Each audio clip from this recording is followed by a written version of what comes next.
Bom dia a todos. Para nós é um prazer estar com todos aqui na nossa disciplina de seminários, né, em Educação Física e Esporte, e também as nossas conferências. Obrigada pela presença.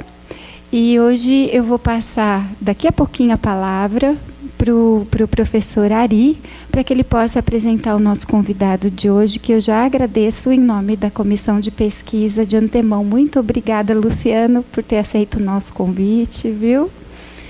E o que o Júnior me pediu para passar de recado para vocês, que os alunos que estão na disciplina assinem esta lista aqui, que tem a fotinho de vocês, o nome de vocês. Tem alguns alunos da disciplina que, ao invés de assinar na folha de presença da disciplina, estão assinando aqui na geral, tá? Então, assinem a lista certa. Quem não é da disciplina e para receber o certificado tudo direitinho, assine essa outra lista aqui. Mas os alunos têm uma lista própria. Tudo bem? Eu vou colocar as duas juntas, assinem no lugar correto, senão vocês vão dar trabalho para o Júnior e para a Mariana depois. Vão ficar doidinhos, tá bom? Obrigada. Ari, sem mais delongas. Obrigado, queria agradecer à professora Patrícia. Então, na realidade, eu só vou apresentar o professor Luciano Maluli. O professor Luciano é um amigo, acho que a gente é amigo de antes da USP, né, Luciano? Mackenzie, você, em outro lugar. Então, o professor Luciano participou um tempo de um grupo que a gente tinha de comunicação, que a gente tem ainda de comunicação e esporte na Intercom. Então, ele trabalha muito com rádio, trabalha bastante tempo com jornalismo esportivo e tem uma atuação em pesquisas na área há algum tempo. É um parceiro nosso lá na ECA, porque a gente trabalha a mesma disciplina, só que ele lá na ECA, eu aqui na EFE, então é a mesma disciplina, mas de um ponto de vista diferente. A gente aqui dá as fontes e ele e quem faz as matérias, então a gente procura conversar bastante, se encontra por aí, então ele pode passar um monte de coisa interessante para vocês, tá? Então eu vou passar a palavra para ele, agradecendo, Luciano, a gentileza. É sempre um prazer contar com a sua colaboração aqui na EFE. Primeiro, obrigado a vocês pelo convite, né, de ter vindo aqui. Assim, o primeiro vestibular que eu fiz foi Educação Física em Londrina, acabei passando, mas não fui fazer, porque assim, eu tinha disputado jogos regionais e jogos abertos do interior. Não sei se vocês conhecem a minha cidade, eu sou de Piraju. Alguém conhece? Piraju é onde a Seleção Brasileira de Canoagem está lá. Existem dois ídolos na cidade, que é o Taliba Leonel, onde tem a avenida aqui em São Paulo, e o PP, que é o da canoagem, o Pedro Henrique da canoagem, o atleta brasileiro ou sul-americano melhor colocado até hoje, que foi o que até concorreu ao Prêmio Brasil Olímpico, virou ídolo da cidade, medalhista de prata e tal. Tem vários atletas lá. Então, assim, eu joguei futebol e achava que era, mas depois fui para o jornalismo, que eu também achava que gostava de escrever, né? Achava. E acabou indo para o jornalismo. Mas, assim, a paixão por jornalismo esportivo, desde a monografia, ao mestrado, ao doutorado, ao pós-doutorado e a livre docência, que eu venho fazendo tudo em jornalismo esportivo, que é uma área que eu sou apaixonado, gosto demais. Ontem à noite, assim, eu quase não dormi por causa de vocês, porque, assim, eu fiquei em casa refletindo o que eu ia. Eu falei assim, eu estou com vontade de falar sobre o biribol, que é o vôlei de piscina. Por quê? Eu liguei até a Confederação Brasileira de Biribol, em Votuporanga, e caiu na casa do senhor Egmar. Eu falei, pois não, aí a Confederação Brasileira de Biribol, ele começou a dar risada e falou assim, olha, mas é a minha casa também. Ele falou assim, olha, inclusive está tendo a gente não tem site e tal. Eu falei, olha, se você quiser, a gente desenvolve aqui pela USP um site para você, não tem problema nenhum, a gente faz um projeto de pesquisa e tal. Depois eu fiquei pensando que eu poderia ligar eu também precisava de uma informação sobre o curling. E eu liguei na Confederação Brasileira de Esportes do Gelo. E eles são ótimos lá. O cara ficou conversando comigo 1 hora, mandou tudo rapidamente. E ele pediu, pelo amor de Deus, falou assim, olha, divulgue os esportes, que parece que as pessoas não é tão distante igual as pessoas pensam. Eu falei, será que eu vou falar sobre o curling? Daí depois eu fiquei pensando assim, será que eu vou falar sobre o tênis de mesa? Porque eu tenho uma ex-aluna que fez uma pesquisa sobre tênis de mesa, e ela queria achar qual era a principal fonte do tênis de mesa no Brasil. E ela descobriu, através do presidente da Federação Paulista, que era o mesatenista.com. Já entraram? Alguém joga tênis de mesa ou ping-pong? Você sabe o que é o mesatenista.com? É onde você compra os equipamentos. E tem umas notícias também. Eu falei, nossa, a principal fonte é coisa. Mas assim, a gente começa a refletir sobre a situação tão bonita e, ao mesmo tempo, tão caótica do jornalismo brasileiro, né? Ontem, inclusive, o Correio Brasiliense, eu falei uma besteira, acabei falando, não sei se era besteira ou não, mas um repórter ligou para mim do Correio Brasiliense, porque ontem, não sei se vocês sabem, ontem comemorou, entre aspas, 1000 dias da derrota do 7-1, ontem. Vocês sabiam disso? E eles soltaram um caderno especial sobre os 1000 dias. Daí ele pediu um depoimento sobre a atual situação do jornalismo brasileiro. Eu falei, se o jornalista brasileiro fosse tão ético assim, ele boicotava o Campeonato Brasileiro. Por quê? Se existe um lugar corrupto que está com problemas na justiça, por que nós temos que promover os eventos deles? Então boicota isso, já que se nós somos tão éticos assim. Existem jornalistas que boicotam, não sei se vocês sabem. Mas existem vários jornalistas que boicotam sim, inclusive até saem do meio. Mas o jornalismo esportivo sempre foi tratado como existe assim, eu fico muito bravo, assim, eu estou dando uma disciplina na pós agora, e chama Ciência do Jornalismo. Não sei se vocês sabem que existe um alemão meio louco que queria transformar o jornalismo numa ciência. Uma periódica, chamava Otto Groth, o Groth, como se fala em alemão. E ele criou uma possível ciência do jornalismo. E a gente ali está discutindo as as pesquisas em jornalismo, e será que a gente está tomando um caminho certo? E dentro dessa perspectiva, quando surge a questão do jornalismo esportivo, eles falam assim, jornalismo esportivo é muito mais promoção de eventos do que realmente jornalismo. Aí que a gente fica bravo, né, Ari? Então é isso que eu vou tentar trazer para vocês, que o Ari pediu que desse um tema específico, e eu trouxe só uma parte para vocês, tá? É algo mais simples, que muitos não são jornalistas, então vou dar algo bem específico, que eu não vou entrar profundamente para vocês terem uma noção dos princípios do jornalismo esportivo. Eu trouxe alguns exemplos. Eu sou professor de rádio. Quem quiser ouvir os programas dos meus alunos, às 11 horas na Rádio USP, todo domingo, chama Universidade 93,7, está há 9 anos no ar. Tá? Nós já transmitimos mais de 500 programas ali. Ano que vem vão fazer 10 anos. Que é uma briga violenta, né? Se eles não acabarem com a rádio.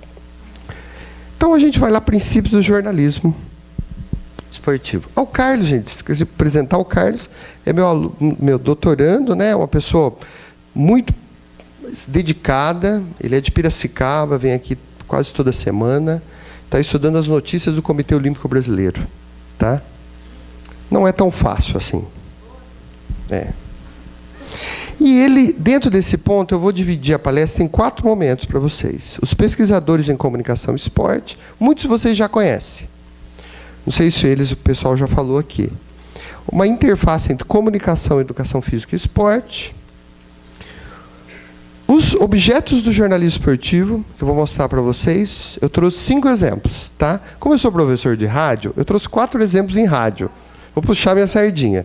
E um exemplo que foi meu estudo do doutorado, tá? Quando eu fiz isso em 1998, aqui na USP. E os princípios do jornalismo esportivo, que é onde que a face que eu mais gosto e assim, que sempre está em discussão nos lugares, inclusive por profissionais, porque não é só um estudo acadêmico. O jornalismo esportivo, as mesmas questões que a gente tem aqui, ao contrário de outras áreas, a gente tem no lado profissional também, no mercado. São as mesmas discussões. Tá?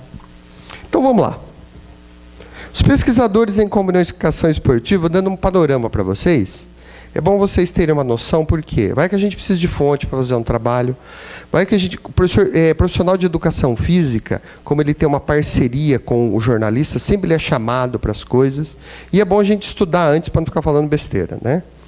Então, vamos lá, de Bauru, os professores José Carlos Marques, que acho que já veio aqui diversas vezes com vocês, que é uma pessoa ligada mais à literatura, crônica, e a Sandra Regina Tortelli, que é uma professora aposentada, que ela fez, acho que um dos primeiros grupos de pesquisa sobre futebol em Bauru, praticamente sobre jornalismo e futebol. Você escreveu naquele livro dela, né?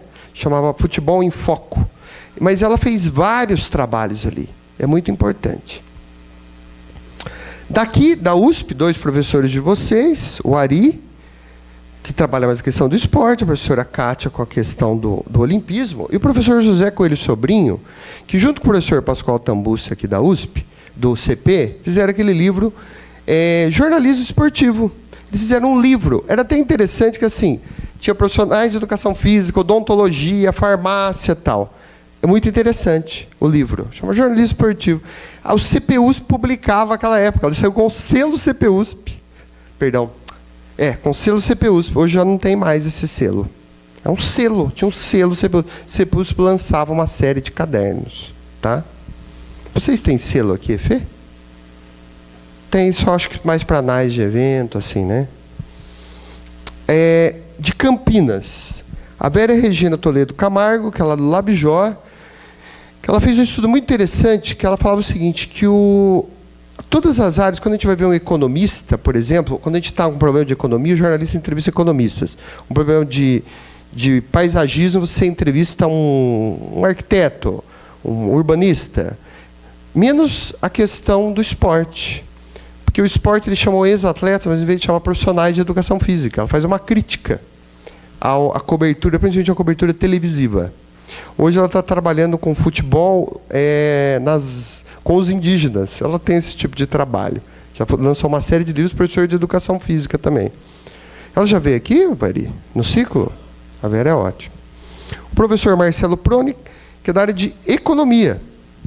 Ele faz uma questão voltada mais para matemática, não só matemática e física, mas assim, não só com isso, como levantamento de dados relacionados ao esporte. E o professor Sérgio Giglio, que foi doutor por aqui, que está lá, e tem aquele maravilhoso site que eu sou fã incondicional, que é do Ludopédio, que é voltado aos assuntos de futebol. Deixa eu até dar, eu sempre faço a propaganda dele. Ele pede para as pessoas escreverem. Você só faz o cadastro agora e manda direto o seu artigo para ter colaboradores. E ele tem ISSN lá, viu? Então, assim, colaborem com o Ludopédio, vocês que são da educação física. Tá? Não precisa escrever textos longos, viu, gente? Pode ser textos curtos. A professora Patrícia Rangel, aqui da Escola Superior de Propaganda e Marketing, que fez aquele livro, um manual de jornalismo esportivo, junto com o Heródoto Barbeiro. Segundo ela, o Heródoto Barbeiro foi mais para dar o nome ao livro. Mas ela é uma pessoa muito interessante que tem algumas relações, principalmente com princípios e a base do jornalismo esportivo. O professor Anderson Gurgel, aqui da Universidade Presbiteriana Mackenzie, que estudou aquele livro Futebol em Campo, e também está estudando ou estuda a questão dos mega eventos junto com o Ari. Um professor que eu gosto demais, que é o Márcio de Oliveira Guerra, da Universidade Federal de Minas Gerais. Isso é interessante, que ele fala o seguinte, que ele fez uma pesquisa que ele observava que as pessoas, na hora que elas estavam assistindo uma partida, um jogo, elas não assistiam, elas ouviam. E a tese dele, a base, é o seguinte, que a televisão não passa de um grande radião. As pessoas não assistem, elas ouvem. Vão fazer outra coisa. Tal. Professor Sérgio Carvalho, que daqui a pouco eu vou mostrar para vocês, que é o exemplo que eu trouxe, que para mim foi a pessoa que inspirou uma base de todos nós, assim, porque ele fez esse livro maravilhoso, chama Hora da Ginástica. Eu vou mostrar isso para vocês, que é um dos programas mais antigos de rádio, chamava Hora da Ginástica. Alguns de vocês acho que até conhecem, e é uma interface entre jornalismo e educação física.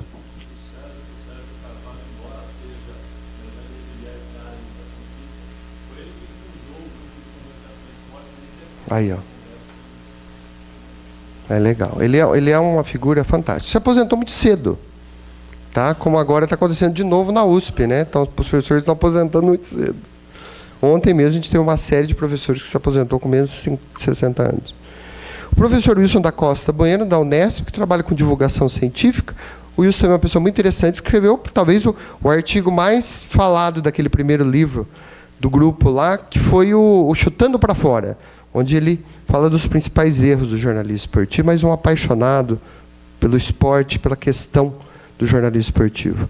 A professora Leana Vidigal Rocha, da Universidade Federal do Tocantins, acho que ela começou a intensificar agora as bases voltadas ao web jornalismo esportivo, que é uma interface ainda em desenvolvimento para a gente. E diversos outros. A Edileuza Soares, para quem gosta... Tem alguém que gosta de rádio? Gente, é obrigatório, chama Bola no Ar, o livrinho dela. Tá? O professor Francisco Bicudo, que está escrevendo crônicas. Para quem gosta do Francisco Bicudo, só ligar lá no site do Santos, eles têm uma rádio, Crônicas do professor Francisco Bicudo. Ele lançou 2 livros sobre crônicas. A Isildinha Martins, que é um professor que fala sobre... Ela também ela é oriunda mais das relações públicas. Ela fala sobre as instituições esportivas. Por exemplo, as assessorias, como são as assessorias dentro de uma confederação, de uma federação, de uma associação e tal. O Ivan Cavalcante Proença, que para mim é um dos melhores livros que se tem de relacionado à nossa área de esporte. Marca o nome aí, chama Futebol e Palavra. Ele vai falar dos principais cronistas esportivos do Brasil. Quais são? Lembram? Os 4. Nelson Rodrigues, Armando Nogueira, João Saldanha e Rui Carlos Osterman. É um estudo maravilhoso esse livro. Esse livro é uma obra-prima. Você acredita que lá na ECA não tem? Aqui tem? Aqui tem esse livro. O professor Luiz Henrique de Toledo, de São Carlos, onde ele vai falar sobre torcidas de futebol. Ele está estudando isso ainda. Tá? Tem um grupo lá que estuda torcidas, violência, por exemplo. O Mário Herbolato, que para mim, ele vai fazer um livrinho para nós, jornalistas, chama Jornalismo Especializado. Para quem quer ter uma base, começar a estudar jornalismo, é importante. Ele dá umas coisas relacionadas ao texto, pode ajudar vocês a divulgarem os seus trabalhos. O Manuel Tubino, né, que foi um dirigente, mas acabou escrevendo aquele livrinho básico, que é o Olimpismo. O Pascoal Tambussa, aqui do CPUSP, que fez o livro junto com o professor Coelho. O Roberto da Mata, que vai ter um livro dele, apesar de ter os Carnavais Malandros Heróis, você tem a Casa e a Rua, que chegam a falar de esporte, todos eles falam, mas tem um livro que é difícil de achar, o Carlos achou, que chama Universo do Futebol. É um livro que está quase esgotado, mas a gente conseguiu um bem detonadinho, né, Carlos? O Ronaldo Elau, que é da Sociologia do Esporte, para mim o melhor dele chama Futebol e Meios de Comunicação de Massa no Brasil, acho que é isso. Está errado esse título, mas acho que é mais ou menos por aí. Valdenir Caldas, professor da ECA, vai falar sobre música e esporte. E eu quero assim falar outros 2 além desses, que é o seguinte. Existe um livro maravilhoso que a gente dá no primeiro ano lá, que se chama Loucura do Futebol, da Janet Lever, que é um livro que vai falar sobre... Ela não compreendia porque o esporte, apesar de ter essa expansão no Brasil, poucas pessoas conseguiam ainda ter ascensão social pelo esporte.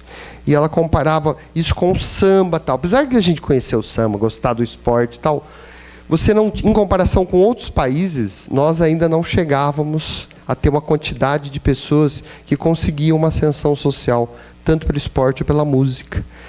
Vocês sabem o número de jogadores profissionais no Brasil, mais ou menos? Inclusive não é nota não, esse dia saiu de novo na Folha de São Paulo, vocês sabem? No Brasil? Tá bom, vamos para uma pergunta um pouco menor. Vocês sabem quantos jogadores ganham mais de 2 salários no Brasil? Futebol, hein? Que é o esporte mais... Vocês lembram? Ele não chegava, jogadores que tinham carteira regular, até o final do ano, eles não chegavam a 2.000 jogadores. O resto ganhava tudo praticamente menos de um salário mínimo. Que até quem não denunciou, o sindicato dos atletas profissionais falando isso. E muitos jogadores chegavam até a ganhar, mas tinham um contrato de 3 meses. O Campeonato Paulista acabava. Tá? E um outro, que é o John Hohenberg, que é eu adoro esse livro, que chama Jornalista Profissional. Ele fala que o jornalista ele tem que viver, o jornalista esporte é uma coisa que você tem que viver com a alma, aquilo. Que não você assim. Ele falava que mesmo que você... Ele foi uma das poucas pessoas que falou assim, que às vezes o jornalista é obrigado a praticar, para ele entender a filosofia daquele esporte. Tá? E se vocês quiserem outras dicas, a gente vai, porque é gostoso a gente levantar esse banco de dados. Vamos lá com a interface entre a comunicação, a educação física e o esporte. Esse universo acadêmico e interdisciplinar, ele é algo complicado para a gente. Esses dias eu estava buscando uma terminologia, porque eu não queria falar num texto lançando, que eu já tinha falado a palavra esporte e educação física. Alguns professores, colegas, mandaram vários textos, a gente acabou estudando e tal. E a gente chega agora numa denominação que todo mundo está falando, inclusive assim, vocês aqui, acabei achando vários textos de vocês, falando sobre uma denominação que se chama Atividades Físicas e Práticas Esportivas. Isso acabou gerando o seguinte, que o profissional da educação física, ele se aproxima do profissional do jornalismo, e o profissional de jornalismo se aproxima, ou da comunicação, se aproxima de vocês. Por que nós não podemos andar juntos? Por que nós não podemos fazer parcerias igual todas as áreas fazem, principalmente a economia, que é o nosso maior problema hoje do jornalismo, né? Então é o seguinte, por que nós não podemos nos aproximar? Hoje a discussão gerada em torno de diversos problemas, por exemplo, da Lava Jato hoje, você não consegue fazer uma leitura. O jornalista até tem a base, mas você precisa de alguém ali. Então, é essa interface que está se criando. E eu acho isso gostoso, que a gente começa a escrever textos em conjunto e começa a fazer um trabalho para a gente poder melhorar esse universo da comunicação, já que tanta gente está sofrendo. Esses dias eu pego, a gente fez um estudo sobre a ESPN, a gente fala assim que a ESPN é um canal que não é ESPN no Brasil, porque ela não fala do Brasil. Ela só tem os esportes de fora. Por quê? Porque tudo aquilo ali vem pronto já. Eles não têm nenhum interesse.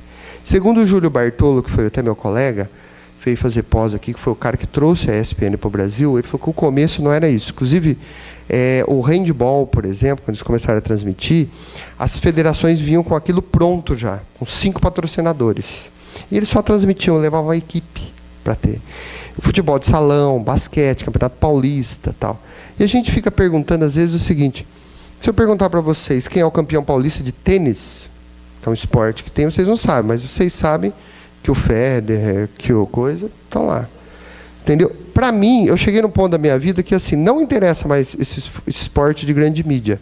Sabe? Eu quero saber do biribol, eu gosto de ir lá no Pinheiros, deixa a gente entrar de graça, eu gosto de ir no Paulistano, eu quero saber o que está acontecendo aqui.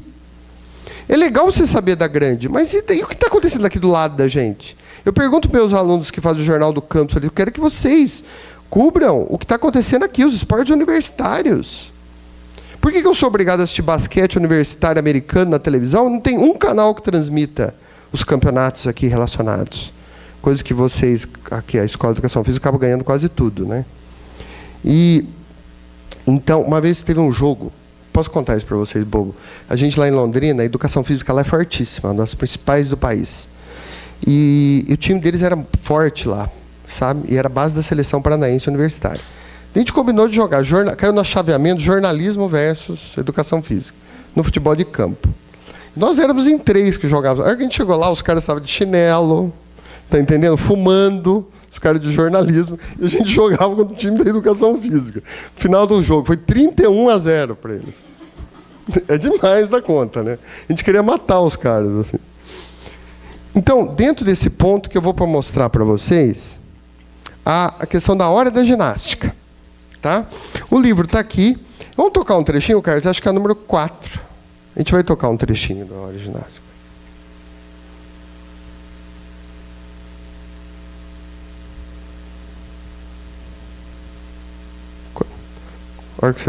Quando a gente vai tocando, é 4.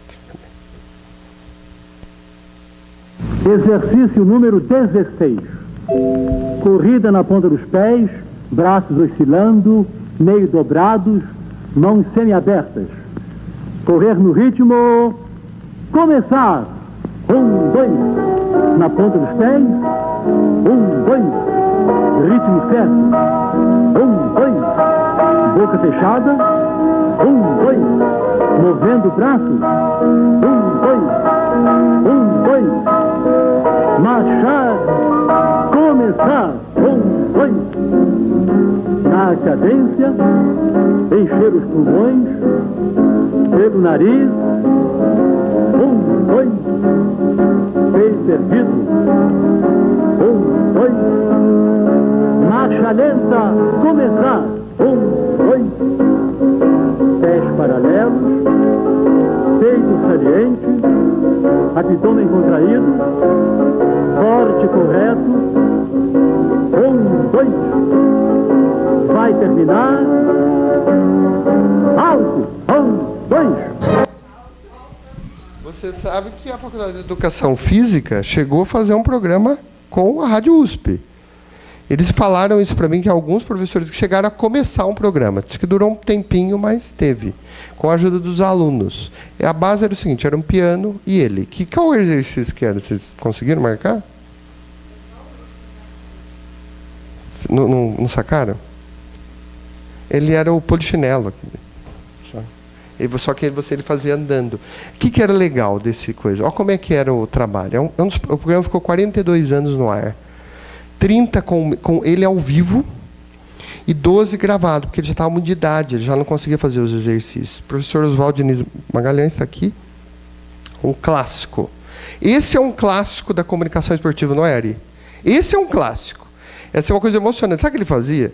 Isso daqui ele é distribuído por cartilhas. Você recebia cartilhas em casa e você ia seguindo o programa.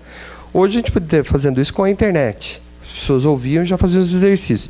Dele é uma viagem. Dele criou camiseta do rádio ginasta, carteirinha do rádio ginasta.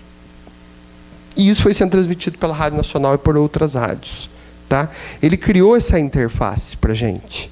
Isso acabou virando uma tese que o professor acabou recuperando todo esse material, que acabou virando esse livro aqui. Que é um clássico, gente. Para quem está fazendo monografia, essas coisas, aqui é uma obra-prima, no meu ponto de vista, esse livro. E ele criou essa interface para a gente e acabou assim, reverenciando e sendo uma onda, para a gente, um dos primeiros trabalhos ali na Escola de Comunicações e Artes, que ele era oriundo da educação física, que acabou criando esse movimento, que todos nós, às vezes, buscamos nos nossos estudos. Tá? Aí, vamos lá para os objetos de estudo da imprensa. Então, se a gente tem uma interface, que é o nosso primeiro ponto que a gente tem que sacar. O jornalista não é obrigado a saber tudo de educação física, como o profissional de educação física não é obrigado a saber tudo do jornalismo. Então, por isso que é a interface. É claro que a gente tem que estudar um ou outro, mas não é da base, é da filosofia. Então, o primeiro ponto é esse. Há essa interface. A gente tem que trabalhar junto. Segundo, que a gente tem que começar a pensar nos princípios. A nossa área é dividida em 5, se a gente for pensar. O primeiro é o futebol, claro. Por quê? Porque há uma tradição, porque você sabe que há uma crítica muito antes. Tem gente que fala que o monopólio do futebol é que estrangula as outras modalidades. Que fala o seguinte, que é a mesma coisa quando tem uma evolução na educação em países da América Latina. Aquela questão da teoria da dependência, né? Que os Estados Unidos estrangulariam os países que estavam com desenvolvimento econômico. Criaria aqui que o futebol tem a maior base, porque, claro que ele tem um desenvolvimento social, mas porque a mídia tem ele como encampou essa modalidade. E você pode reparar que quando acaba a Olimpíadas, por exemplo, volta tudo ao normal. E a gente é obrigado, às vezes, a assistir. Esses dias eu contei, sabe quantas reprises eles já fizeram de São Paulo e Linense? 11 reprises. Eu não aguento mais assistir aquela porcaria. Enquanto tem milhões de esportes que... Entendeu? E obrigado a assistir aquele jogo horrível, né? Tá entendendo? Mas assim, o futebol como base. Então nós temos esse esporte como base desse processo. Então, a maior quantidade ainda de assuntos relacionados ao esporte é relacionado ao futebol. Tem gente até que está separando já, cobertura futebolística, não com cobertura esportiva. Mas é uma área de muito interesse dos jornalistas. Tem alguns pontos. Primeiro, é o esporte que as pessoas conhecem. Segundo, é o esporte que elas praticam. Terceiro, qualquer idiota fala dele. Então, assim, você não precisa de muito longe. Então, você bota uns caras ali e começa a falar, vira papo de boteco. Então, a gente tem uma atração, porque ele é fácil para a gente. Né? O Roberto da Mata, ele falava assim, que as regras do futebol são mais conhecidas que as regras da política. Né? Vamos ouvir um trechinho, Carlos? Número 1, a gente vai ouvir um trechinho que eu trouxe para vocês da Copa de 2002. Já cortou de cabeça na tentativa, levou o Roque Júnior, meteu a bola para Cleberson, que esperto, vai para o ataque, ameaçou, dá para o Cadu, correu para o meio, Rivaldo abriu as pernas, o Adolfo bateu, lá dentro! O Brasil faz o segundo!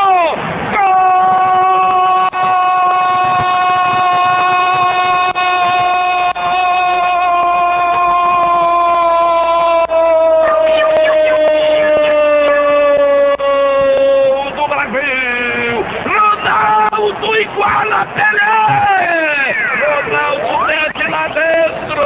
33 minutos, ninguém tira mais! Essa ninguém tasca! Esse caneco já é nosso! O Penta é brasileiro, meu povo! 2 para o Brasil, 0 para a Alemanha!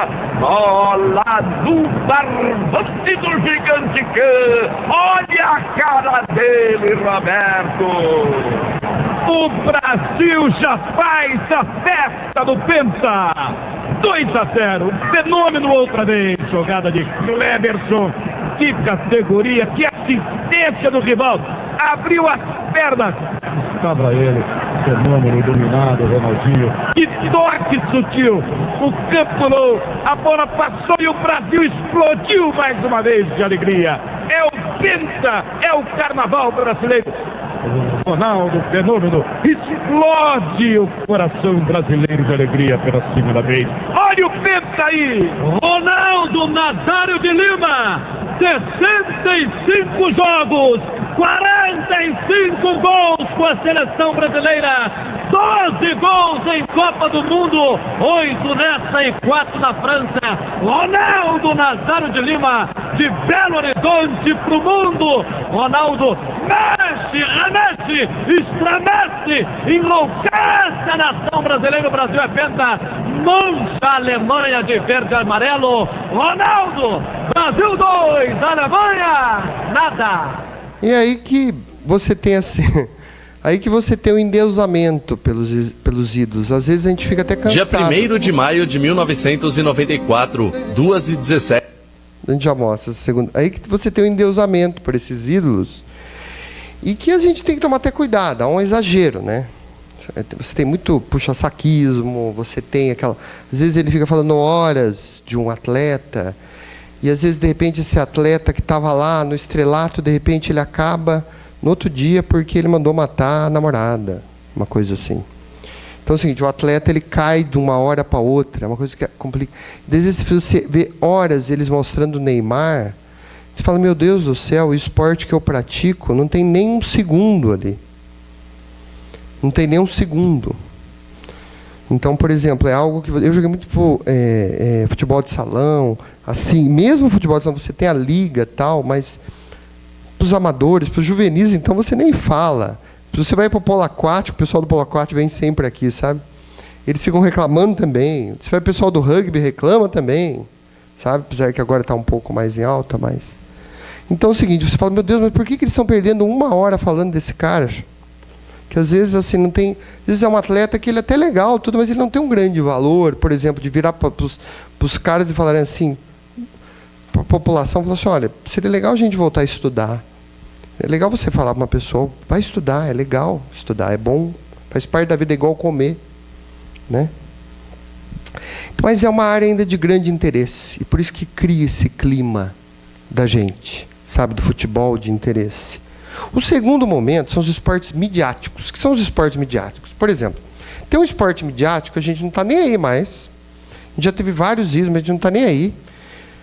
A gente nem sabe, nem tem atenção, mas está lá. Que é a Fórmula 1, por exemplo, automobilismo. Ele está lá. Ela está lá.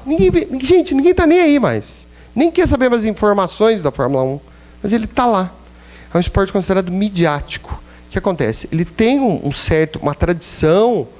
ou algo, por exemplo, o basquete ainda consegue, a duras penas, apesar de toda a crise, com duras penas, ainda ser esporte midiático, por quê? Praticam nas escolas. Então acaba vindo, o handball volta um pouco, voleibol, são esportes que tiveram uma ascensão, ou por títulos, ou porque são organizados, e acabam se transformando no esporte da mídia. Tá? Vamos ouvir um trechinho da uma reportagem sobre o Ayrton Senna, da morte do Ayrton Senna. Dia 1º de maio de 1994, 2h17 da tarde em Imola, Itália.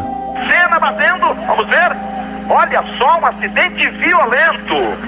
Mas que coisa impressionante. Senna batendo de forma violentíssima. Um grave acidente, atendimento médico na pista, transferência de helicóptero e horas depois, em Bolonha, era anunciada a morte de Ayrton Senna. O último episódio de um dos fins de semana mais trágicos na história da Fórmula 1. O clima estava diferente. As pessoas não estavam assim descontraídas como era normal.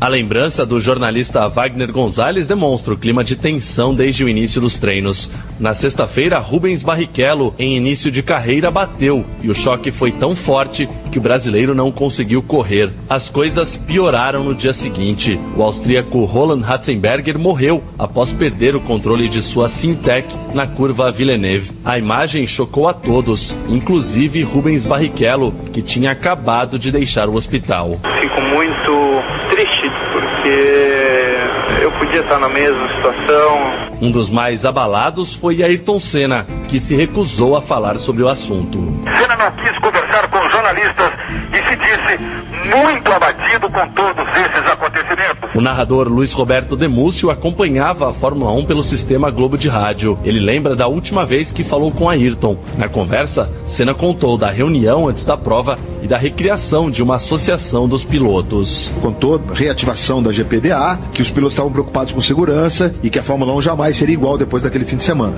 E não foi. O anúncio da morte de Ayrton Senna, feito pela doutora Maria Teresa Fiandri, gerou uma onda de comoção em todo o mundo.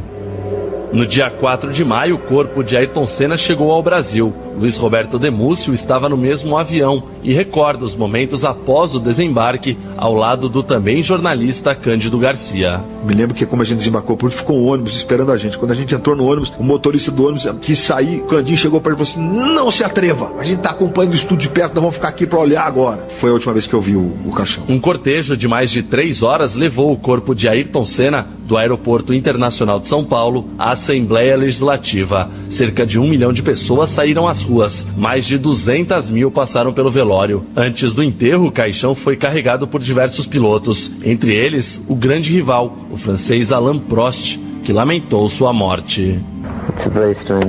Prost disse que era um sentimento estranho, porque ambos foram rivais por muito tempo. Para ele, um puxou ao outro o tempo todo. Prost ressaltou que Senna foi o único piloto que ele respeitou de verdade na pista. A morte e a transformação de um tricampeão do mundo em mito. O temor e o prazer em pilotar mudaram a Fórmula 1 para sempre. De repente eu tenho muito medo de machucar, de morrer, mas mais de me machucar. E ele faz parte da minha vida constantemente. Com sonorização de Cláudio Antônio, de São Paulo, Guilherme Dornelles. Uma vez perguntaram para o presidente da FIA, que era o Bernie Eccleston, né, qual que era o melhor piloto da época. Ele falou assim: Ayrton Prost Piquet da Silva. Legal, né? E dentro disso você tem esses esportes que também atraem o interesse da mídia e atraem a cobertura. Então, quando a gente vai observar um programa, por exemplo, um programa de televisão, um jornal, você sempre vai ver um número maior de notícias de futebol, notícias de esportes midiáticos, automobilismo, o vôlei, o basquete, que tem interesse da mídia, conforme disse, pela organização ou por ter tradição. O tênis, por exemplo, a ATP, por causa da ATP, que é algo a ser estudado, ainda merece uma tese profunda, a ATP. E você tem um terceiro fator, que é o esporte em geral. O que é o esporte em geral? Claro que ele tem um boom na época de jogos pan-americanos. Vocês sabem que agora está uma discussão em torno dos Jogos Pan-Americanos, que eles querem fortalecer aquilo lá. Querem que os mesmos atletas das Olimpíadas também pratiquem, porque agora começou de não querer praticar os atletas. Muitos não querem. Futebol, por exemplo, Jogos Pan-Americanos não significa nada. Já significou. Muito. E, inclusive, os Jogos Sul-Americanos. Tentar fortalecer para chegar forte na Olimpíada, que estão perdendo público. Mas no nosso cotidiano é muito pouco. Você tem notícias assim de esportes quando você tem uma competição, ou quando alguém ganha, ou quando eu vou falar no final, ou quando tem algum problema, ou contundido, ou é flagrado no exame de doping e tal. Então você tem esse esporte em geral, tá? O que depois eu falo para vocês, tem uma saída para isso, mas depende de muita organização, inclusive com a parte da educação física. A gente também vai ouvir um áudio que eu trouxe, esse é especial para vocês, que é o último áudio que eu vou apresentar, que vocês sabem que a São Silvestre, ela era disputada à meia-noite, lembra? Então, depois a prefeitura proibiu, que tinha muito assalto. Então, eu não achava que deveria ter proibido, mas proibiram. E vocês têm o nosso grande campeão, fazia muito tempo, se não me engano, 30 e poucos anos, ele vai falar para vocês que você não tinha um brasileiro que ganhava, e o José João da Silva, para os tricolores é ótimo, né? Porque ele era do São Paulo, um atleta do São Paulo. Vocês sabem que o símbolo do São Paulo, uma parte pelas conquistas do Mundial e a outra por causa do Odemar Ferreira da Silva. E você teve, e esse áudio vocês vão observar um trecho no começo, que não sei se eu cheguei a gravar, que é um rádio ouvinte. O que é rádio ouvinte? É aquele cara que fica caçando as rádios e ele grava os áudios das rádios. Então eu peguei isso, para quem anotem aí, tem um site maravilhoso, chama aminharadio.com. É do Ulisses Galete. Ele é um apaixonado por rádio que disponibiliza vários áudios ali. Isso é legal ter esse material, porque um dia, se vocês forem dar aula, lecionar, não pode ficar só falando, tem que mostrar exemplos para as pessoas, que a aula se torna cansativa.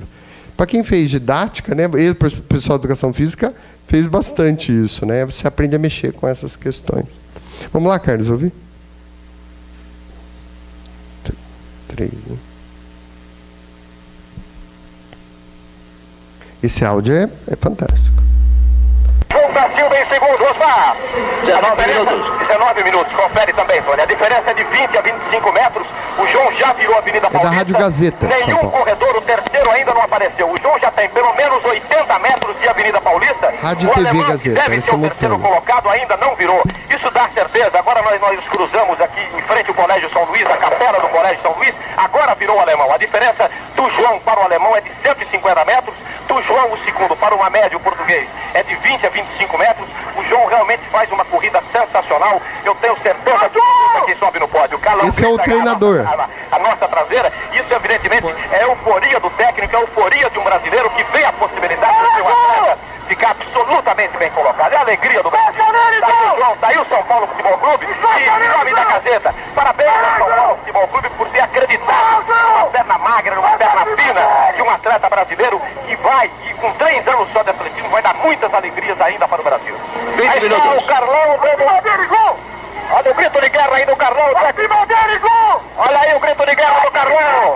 Pro João e pra professor de educação física, vocês acham? Estava gritando desse jeito. Vai assumir pela televisão Gazeta. É a Rádio Gazeta, televisão Gazeta para Bradesco, garantia de bons serviços ao oculista e Casa dos Fios. Está pedindo o Carlão para o João aumentar o ritmo. Em primeiro, Fernando Madede. Em segundo, José João da Silva, o terceiro colocado, o alemão. É o quarto colocado, o alemão. Alemão passou para a quarta colocação, o terceiro ainda não pode ser identificado. Olha aí o Carlão.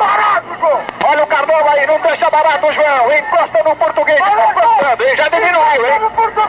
Já diminuiu o João da Silva. Agora uma diferença de aproximadamente 10 metros. A diferença era de 20 para 25. Estamos chegando na Peixoto Bonide. Estamos chegando na Peixoto Bonide. Daqui a pouquinho o Peirão de Castro vai assumir pela televisão Gazeta. É a festa para o Brasil. José João da Silva diminuiu a diferença. 21 minutos, o João está apertando. O João está apertando. Diminui a diferença, José João da Silva. Fernando Haddad em primeiro. Olha o João apertando. Olha o João apertando. Olha a expectativa. Olha a nossa esperança. Olha o nosso coração batendo mais forte. Está agora a 5 metros do português, José João da Silva. Diminuindo a diferença. É muita emoção. Está diminuindo. Estamos aqui no Parque Siqueira Campos agora. Daqui a pouquinho o Peirão de Castro vai assumir pela televisão Gazeta. 21 e 30. 21 e 30. Está a 5 metros do português, José João da Silva. Ele está apertando. Ele está apertando. Ele está chegando. Está encostando no português, José João da Silva. Olha aí. Está a 3 metros do português. Ele tem tudo para ultrapassar. A 2 metros do português. Olha a expectativa. 1 metro. 22. José João da Silva em primeiro.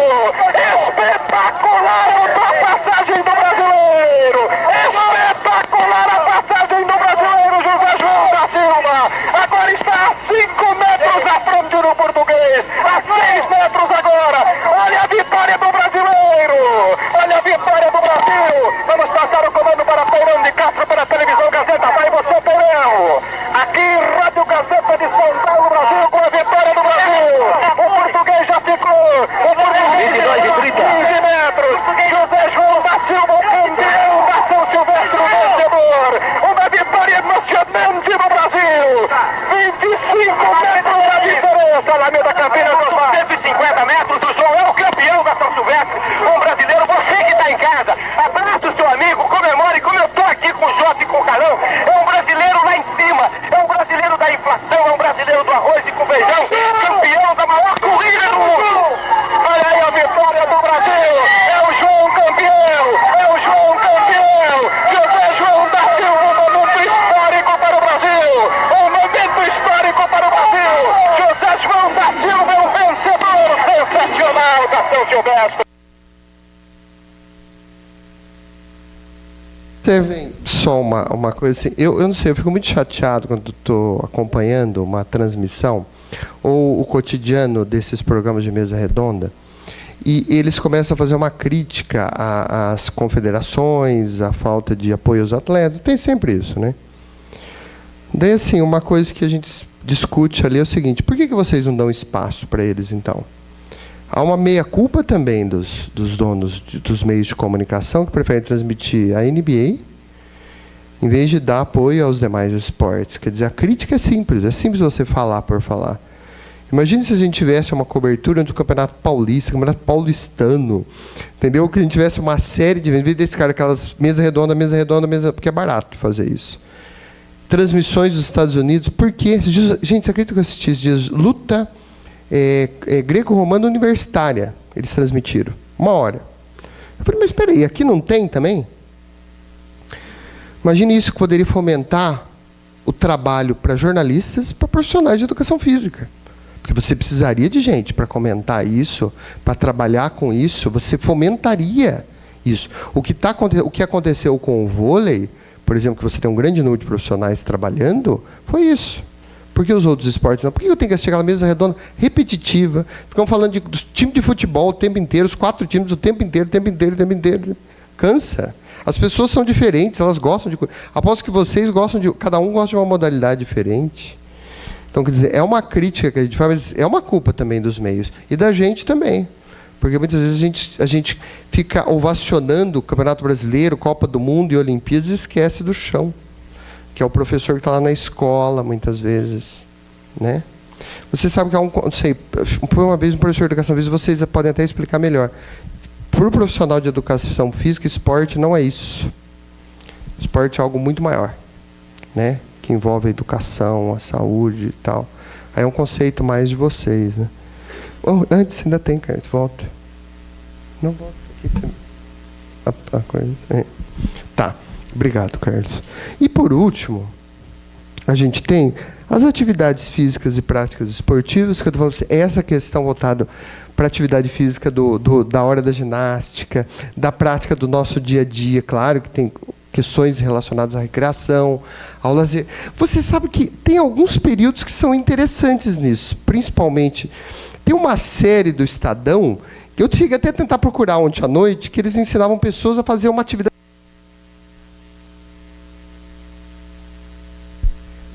fazendo uma atividade física. Uma série do Estado de São Paulo, que trabalhava com essa série. E também práticas do cotidiano. Você sabe o que pode entrar aqui? A gente, assim... Essas duas áreas são um pouco complicadas a gente explicar, mas eu vou tentar explicar para vocês. A primeira tem algo que derrotou o prefeito de São Paulo, o ex-prefeito. Alguns criticam, outros não, mas é uma coisa que você sabe que acabou derrotando. Foi o prefeito que tentou a reeleição, teve o menor número de votos, o Fernando Haddad. O que todo mundo critica dele? As ciclovias. E, para alguns, né, existem as ciclovias, existem as ciclofaixas, existem as ciclonadas, que não cabem em lugar nenhum. Está entendendo? Mas, assim, é uma tentativa.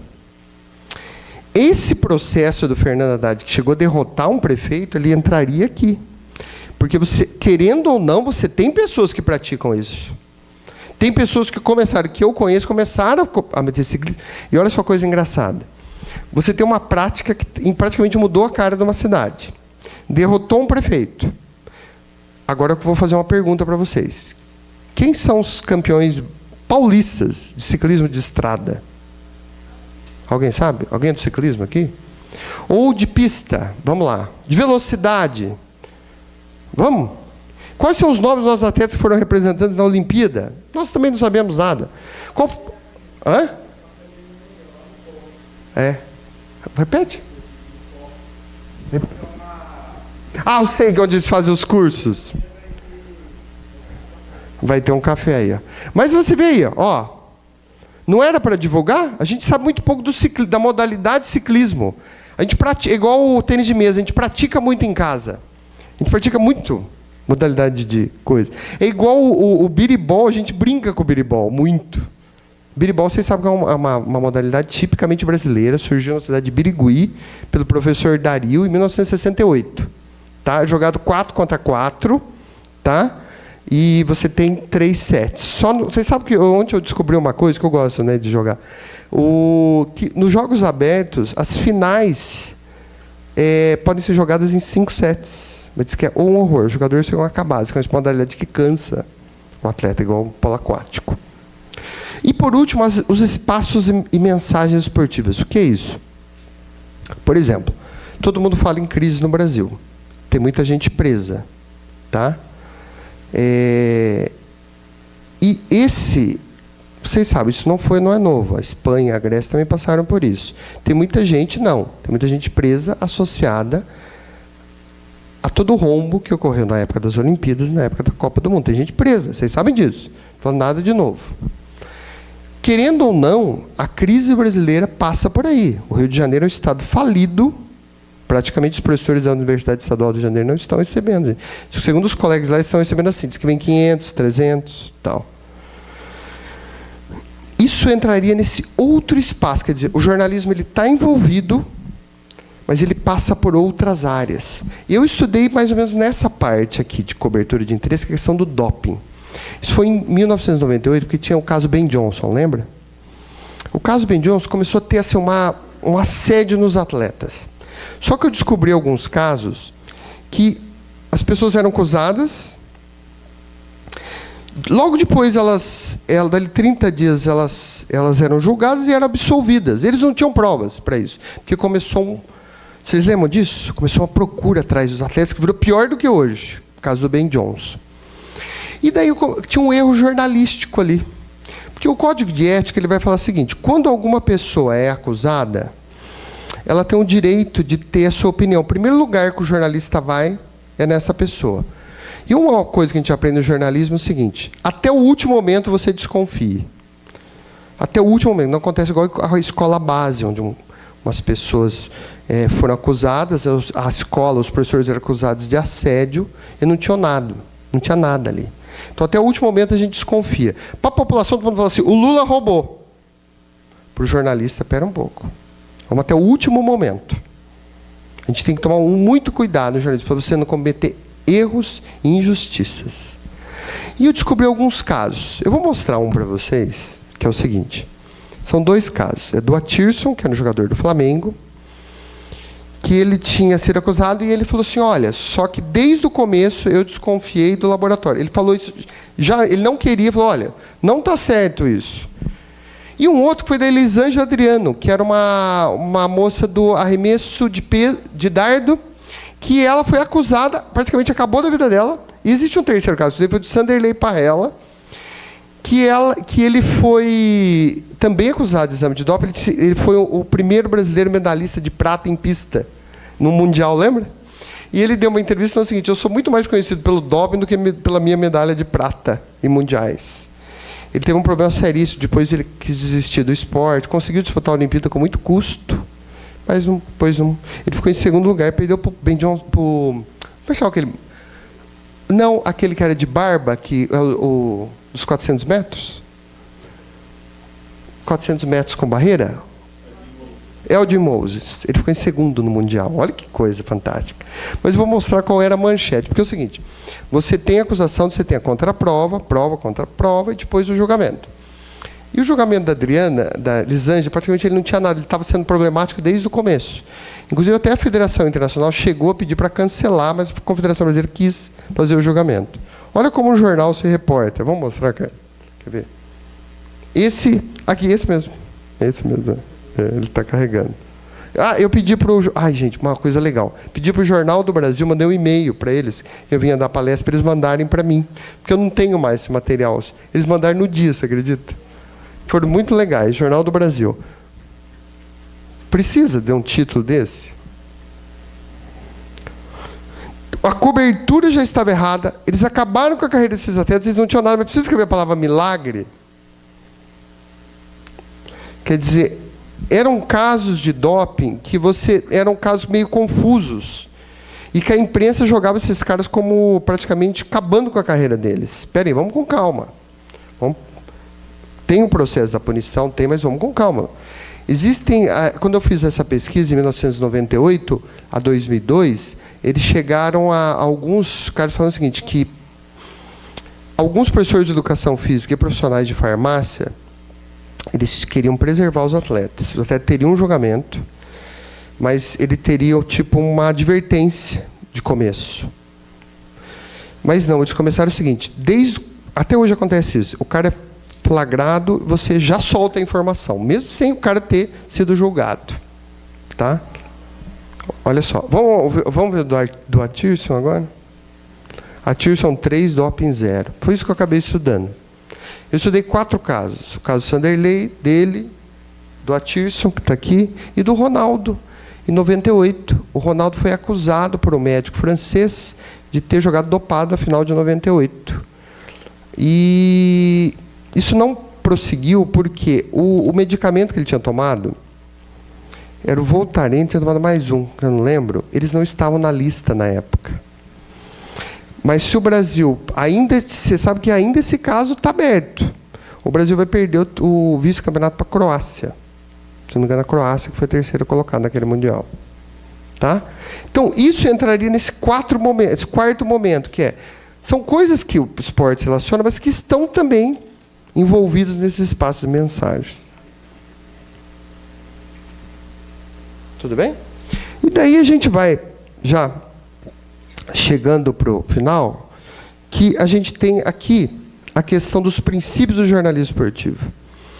Como o jornalista esportivo pode pensar, ou como um profissional de educação física ligado à mídia pode pensar? Primeiro, na qualidade da notícia.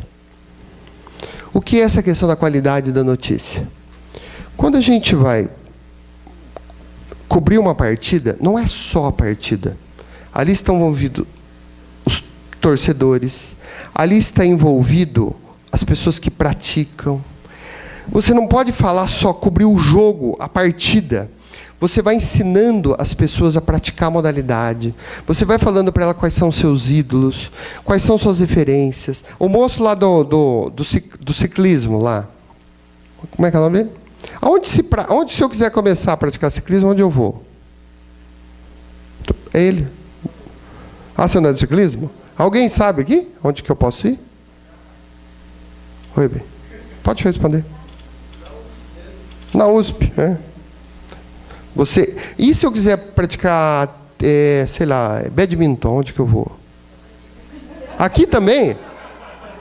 Você sabe que a população externa reclama muito daqui, né? Porque muitas coisas elas não podem. Os alunos podem, eles não podem. Tá? Então vai.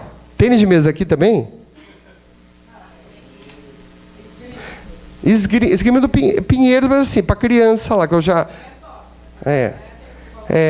Mas agora eles estão com um programa, eles fazem uma peneira, tá?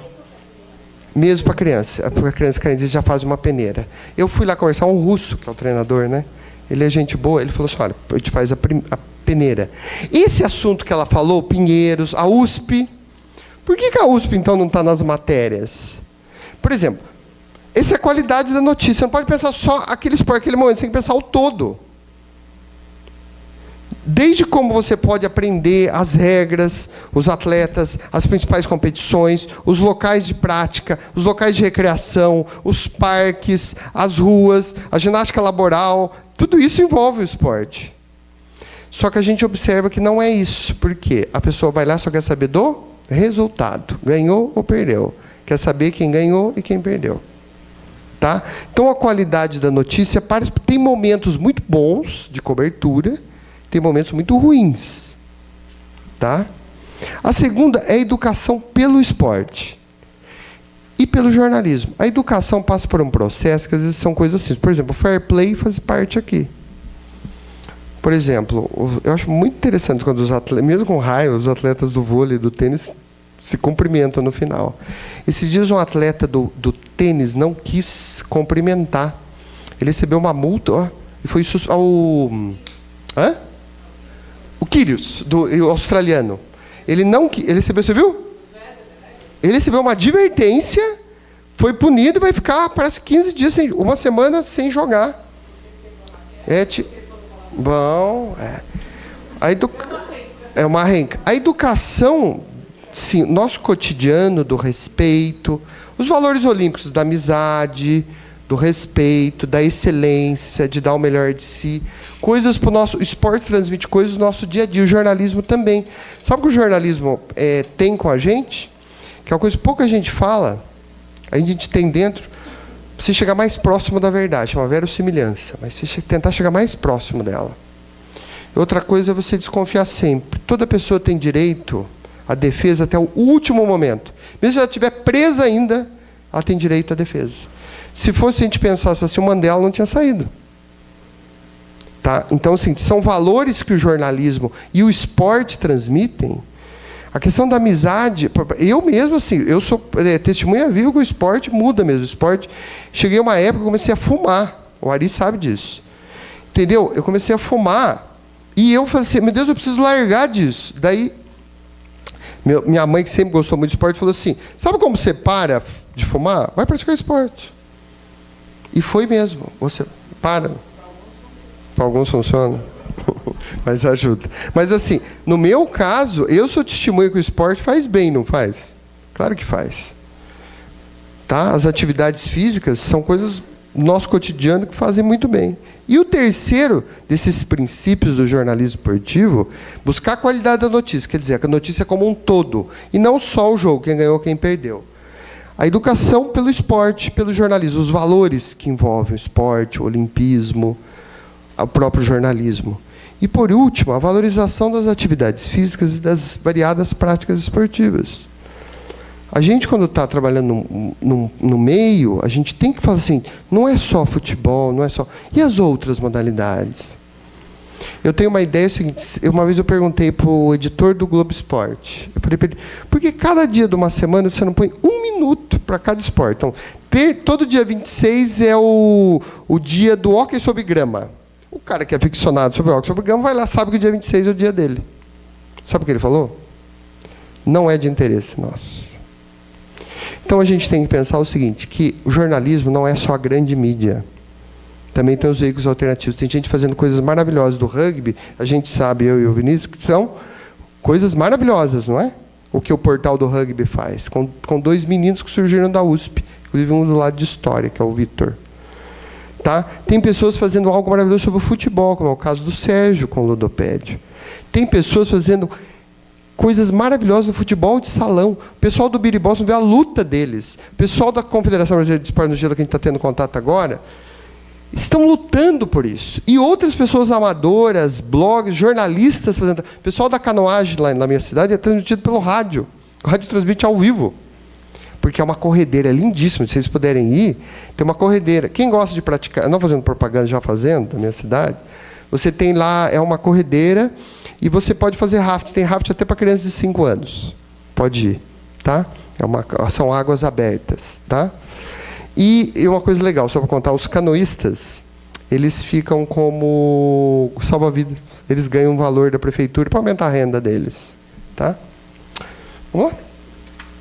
E as considerações finais, é um conceito a gente está desenvolvendo, né? Esse conceito, uma discussão, já apresentei isso, tentando Hoje, com a falta de dinheiro, não consegue publicar mais nada, né?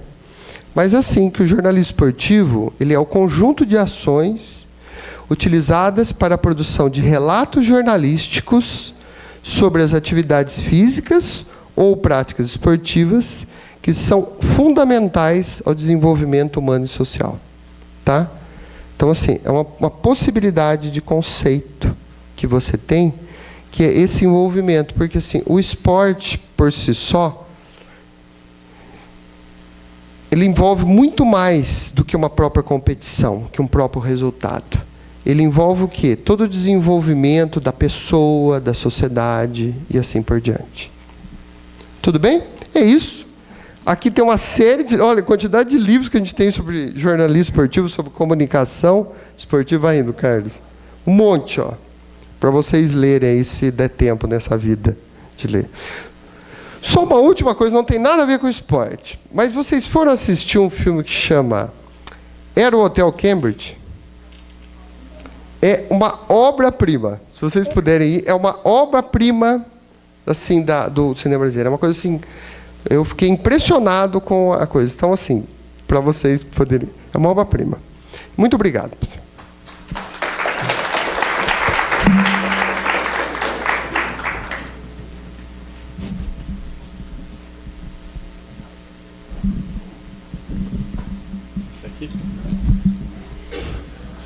Pessoal, então a gente tem um tempinho ainda para perguntas. Então, alguém gostaria de fazer uma pergunta para o professor Luciano, aproveitando a presença dele aqui. Pediria só para se identificar e fazer a pergunta. Tudo bom? Meu nome é Bramante, eu sou aluno da FMU. Só um momento. Eu trabalhei 5 anos lá. Eu estou no meu 3º semestre. Eu gostaria de perguntar para você uma questão sobre o porquê alguns jornalistas buscam polemizar ou cutucar um jogador, um atleta ou um clube. Às vezes, eu não sei se só para chamar, né, atenção. Você já deu a resposta. Mas eu gostaria de saber a sua posição, o que o senhor acha. Veja só, eu concordo com você, já deu a resposta. É promoção de eventos. Mas muitas vezes essa promoção de eventos, a gente tem que tomar muito cuidado, que é a questão da violência, que talvez seja a área mais estudada hoje, principalmente na questão da sociologia. Como diz o professor Luiz Henrique de Toledo, ele vai falar que esses elementos, apesar de atrair, eles podem gerar violência. Então, a rivalidade ao extremo, por exemplo, que você pode criar. Não que... Veja só, se for algo saudável que você tenha de uma disputa, nada isso interfere. Eu, por exemplo, antes, inclusive o Ari, acho que já trabalhou nessa época, a gente, quando trabalhava com jornalistas esportivos, o pessoal fazia várias promoções. Por exemplo, o time que perdesse, os jogadores doavam cesta básica. Teve um, por exemplo, que o time que perdesse, os jogadores foram ajudar uma pessoa a arrumar a casinha dela, por exemplo. Os atletas iam lá, limpavam, pintavam, eram assim, tipos de promoções saudáveis. Mas algo que você pode interferir gerando isso, fica algo cansativo. O segundo elemento, uma vez o professor Ari, que está aqui, a gente deu um curso chamado Jornalismo Olímpico lá no Museu do Pacaembu, no estádio do Pacaembu, no Museu do Futebol. E estava lotado de gente, a gente não esperava, né, Ari, que fosse tanta gente, mas talvez pelo local foi tanta gente. Perguntaram para ele o seguinte: vocês criticam tanto a imprensa? Não sei se ele lembra da resposta dele. Qual que é a saída, então? Perguntaram para ele. Ele falou assim: talvez se a gente fizesse um jornalismo mais voltado para a educação. Talvez a gente ensinasse mais pelo jornalismo. Tá? Talvez seria uma possível resposta a essa questão dele. Talvez, nessa fase de cutucar, não que isso não seja algo interessante para promoção, desde que seja de uma forma saudável.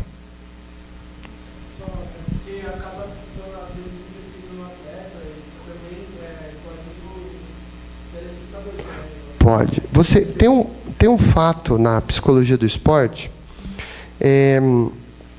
que você vai trabalhar com os momentos de tensão, que ela vai falar sobre, por exemplo, a frustração da derrota.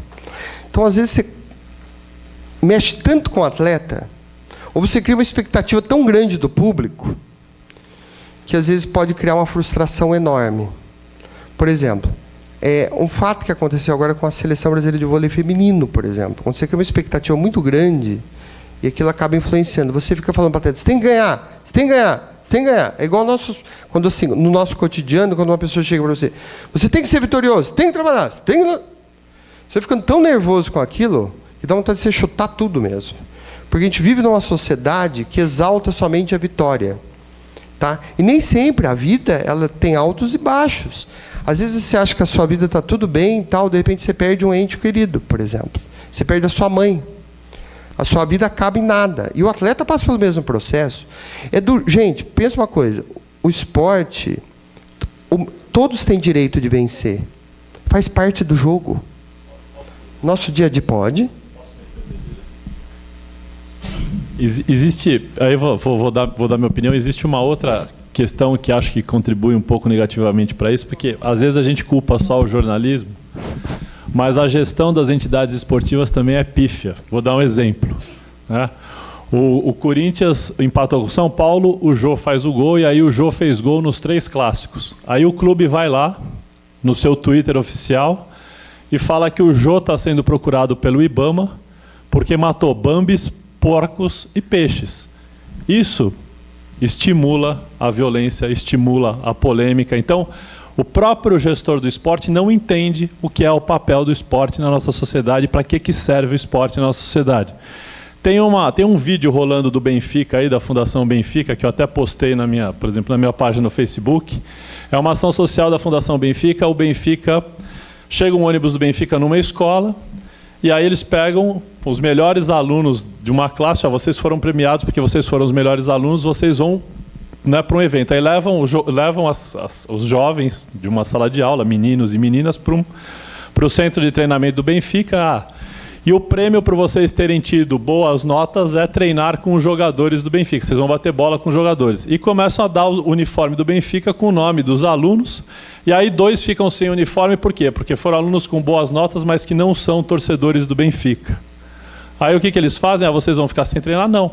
Camisa do Porto para um, camisa do Sporting para outro, e eles entram para treinar junto com os atletas do Benfica. O Benfica entendeu qual é o papel social do esporte. Os caras que gerenciam o Corinthians não fazem a menor ideia de qual seja o papel social do esporte. É essa a diferença, e aí não dá para culpar só os jornalistas. A gestão é péssima, não sabe o que é o esporte. Mais uma pergunta aqui, professor. Professor, obrigado pela palestra, foi muito informativa. Meu nome é Guilherme.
Isso não é um problema só do esporte, você sabe disso, quase todas as áreas, né? Mas sempre que eu tinha falado para assim, a questão de trabalhar em parceria, isso é muito o que você está falando da linha editorial do jornal. Então, por exemplo, tem jornais que eu mesmo trabalhei, por exemplo, que você jamais poderia soltar uma matéria, que é o Jornal de Londrina. Esse jornal acabou sendo comprado pelo Grupo Globo e ele acabou acabando, sim, ele praticamente se extinguiu.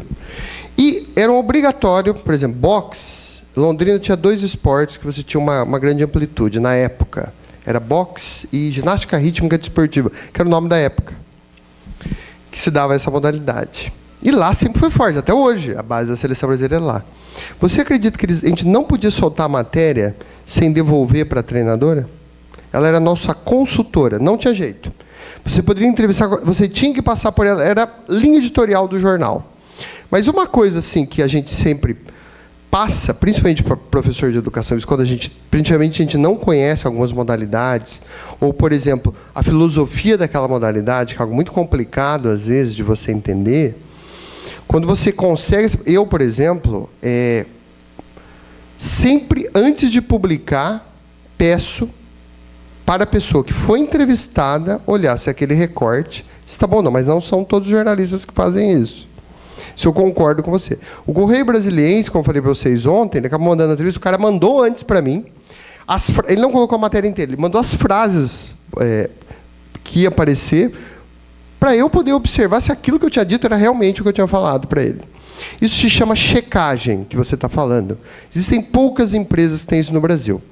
Por quê? Porque pode também servir de filtro contra jornalista, que é uma discussão antiga. Mas, por exemplo, a Abril existe ainda o serviço de checagem. Ela checa se o repórter realmente está... Aqueles dados, aquelas declarações são realmente verdadeiras e são corretas. Para você ter uma ideia, você pode dar os seus depoimentos, mas você quer ter um retorno. Eu acho que isso tem que ser uma conversa própria entre o repórter e a fonte. Porém, isso, como eu disse para vocês, faz parte da linha editorial das empresas. Existe um filminho, eu adoro cinema, né? Existe um filminho maravilhoso que chama Quase Famosos, que é um filminho de um jovem que vai fazer uma cobertura sobre bandas de rock. E ele sofre a mesma questão que ele sofreu ali, tá? Que é baseado numa história que houve na revista Rolling Stones. Tá? Baseado numa base dessa. Mas é um acordo. É difícil isso, mas eu concordo com você. Você tem que se preparar para isso. Você tem que se resguardar. E eu peço todas as declarações, e para todos os alunos a gente pede o seguinte, para a pessoa sempre ter um retorno. Mas, como eu disse, a linha editorial, só para quem não sabe, ela é um acordo que existe. É um acordo assim, gente, como dizer assim, é um pré-acordo estabelecido entre o jornal, o veículo, o jornalista e o público. Então, o que acontece numa linha editorial? Você, por exemplo, você vai comprar uma revista como a Cláudia. Você já sabe o que você vai encontrar na Cláudia. Você compra o que você quer, mas você já sabe o que vai encontrar. A linha editorial ela determina isso para a gente. Tá? Então, linhas editoriais de revistas, por exemplo, jornais hoje no esporte, se você vê o lance, inclusive com ex-aluno e ex-orientando o editor, é bom trazer ele aqui, viu, Rafael Bulara? Ele manda por e-mail que ele chama, ele vem. Eles só falam de futebol. Só. O negócio deles é esse. Eu falei, mas Rafael e os outros? Ih, rapaz. Não é da política editorial nossa. Entendeu? Então é o seguinte, ele falou assim, que a coisa que ele ficou mais pior é que quando o Paulinho estava jogando no Tottenham, eles pagaram um horror para ir para a Inglaterra, no período caro. Chegaram lá, o Paulinho deu uma entrevista de 1 hora, fechou a porta, mandou eles embora. Tá? E eles gastaram horrores para uma matéria que talvez nem seja lida. Eu falei, por que vocês não gastaram todo esse dinheiro? Já que a Olimpíada estava rolando aqui para fazer vários especiais sobre os esportes. Mas o que eu estou querendo dizer para vocês é o seguinte, há esse pré-acordo. É legal você falar isso, que você pode estudar algumas questões relacionadas à fonte. Tá? A fonte é algo muito importante nesse processo. Pessoal, a última, tá? Para a gente poder... Pode ver.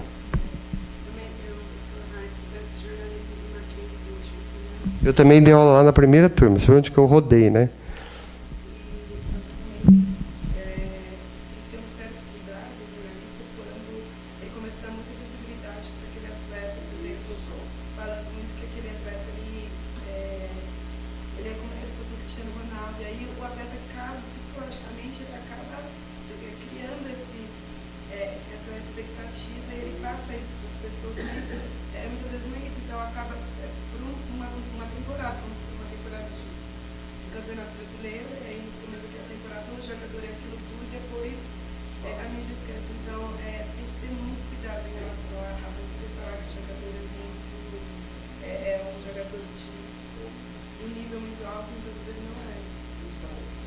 Olha, gostei das suas palavras. Está aí o seu TCC.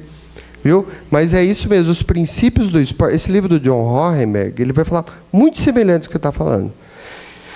Tem alguns processos, por exemplo, eu fui ver algumas coberturas na Espanha, com os caras assim, eles não aceitam repórteres que não participam dos treinos. Vocês sabiam disso?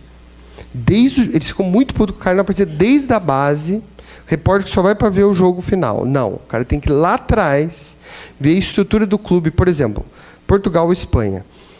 Não sei se vocês sabem, por exemplo, o Porto, ele tem um time de hóquei sobre patins lá. Só que o hóquei sobre patins é uma outra administração. Ele tem o mesmo nome, Porto, só que é uma outra administração. É uma outra coisa. Eles têm uma TV Porto, eles também, mas é uma outra administração. E dentro desse espaço que você tem, o jornalista ele deve se preparar lá atrás, de conhecer o cara, para saber quais são os defeitos do cara. Às vezes tem notícias até meio chatas, assim, tipo, o cara... Sabe por que ele não cabeceou tanto nesse jogo? Porque ele não treina. Eles falam na matéria. Ele não treina. Eu fui lá, ele não treina cabeceio. Dificilmente ele vai fazer. Então, muitas vezes, eles observam o lado técnico do cara. O cotidiano que você tem.